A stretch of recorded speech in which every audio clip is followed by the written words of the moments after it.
Hello everyone, this is Zooc, and today I'm bringing you a new drawing video, an actual drawing video this time. Can you believe it? It's been about 3 months since I posted anything in traditional media, so I thought that I would go back to my roots a little bit, start posting some more of that old school, good old pencil shit, the stuff that people came to the channel for. Stop trying so hard to make the switch to digital. I know a lot of people are doing that now. A lot of YouTube channels are digital only, and I don't want to be just another one of those channels, because I started in pencil, I got good at it, people watched me get good at it along the years, so it would be kind of a shame to just abandon it altogether. So what I'm going to do is start posting more pencil stuff, because on one hand it's very quick, and on the other hand it's more popular, and also thirdly it's something that people identify with better, because anyone can pick up a pencil and actually, and I've had this said to me a few times, some people actually follow along with what I do, which is crazy. I never thought that they would actually get into that, but they do. Well, with digital, if you don't have a tablet, you can't really identify with anything of what the guy is doing there. So it's quite understandable. But right now, in my free time, however much of it I have, I am pushing to get much better at digital. I'm basically painting most of the time when I'm not doing anything else, working or working out or going out. I really want to gain more competence in this area, because it's frustrating how I'm sort of stagnating at a certain level that's just above below decent. Yeah, not above decent just yet. It's below decent according to my standards. I know for some people it might look like mind-blowing, but I have to be happy with what I'm doing. It's how it has to work for me to keep doing it. Otherwise I feel like dropping it, and I don't want to have another thing that I drop. There have been plenty of those. So anyway, that aside, let's return to what I'm doing here. As I said, after a 3-month break, this was surprisingly easy to get back into. There's something about drawing with a pencil, for me at least, that just doesn't really, it's not easy to forget. Let's put it that way. So this, as you can tell, was streamed. I think I streamed it about 2 days ago on Sunday evening. Yeah, that's right. And people came and we watched and we talked and we listened to music, and it was good, same as always. And why the fuck am I drawing ogres particularly? Well, 2 reasons. First off, actually 3 reasons. First off, I like monsters. That might be quite obvious at this point. Secondly, the faces of ogres from a technical standpoint are quite interesting to draw, because ogres, any monsters in general, something that has exaggerated features, because there's a lot of complex curves and surfaces that you can practice shading on and sort of like get an eye for it. So I was going for something that I could practice both shading and also the fading into the background, because I wanted to do several characters closer to the viewer, you know, fading off into the background, sort of like further and further away. So I thought that, ogres, obviously, that was the natural conclusion I came to. It could be any sort of creature.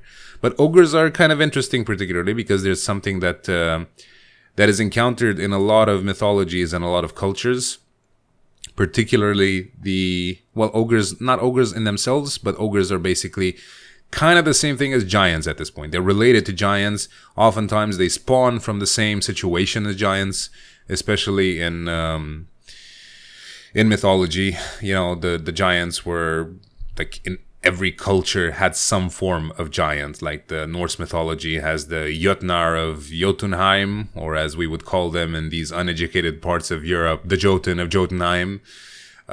Greek mythology has a lot of giants as well, with names, which, interestingly enough, the situation that gave birth to giants was that Cronus castrated his dad Uranus, and the blood from his schlong fell on the womb of Gaia, which apparently, through some miracle, got pregnant, and then, or pregnant, I don't know if that's what they call it, got something, and then gave birth to the giants, which are also equated to ogres in a lot of fairy tales and folklore myths and all that stuff.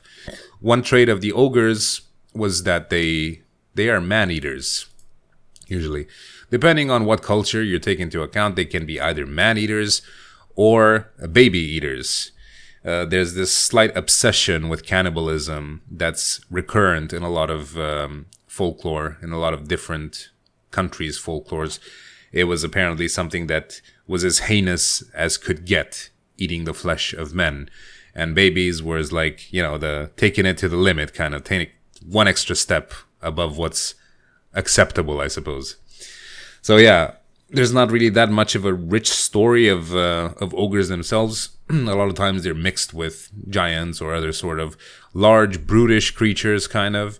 But of course, the most familiar ogre that you're going to encounter nowadays is the World of Warcraft one, because that game is just littered with it. Ogres have been there since day one and are still there every time, every expansion. There is some area that has ogres in it somewhere.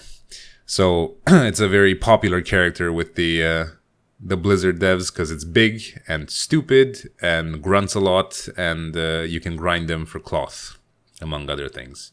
But they definitely were not birthed through the severing of someone's schlong, although some penises may have been severed at some point. Maybe not. Not from what I've read. Not in the WoW lore. But they sure as hell do here in Romania, though.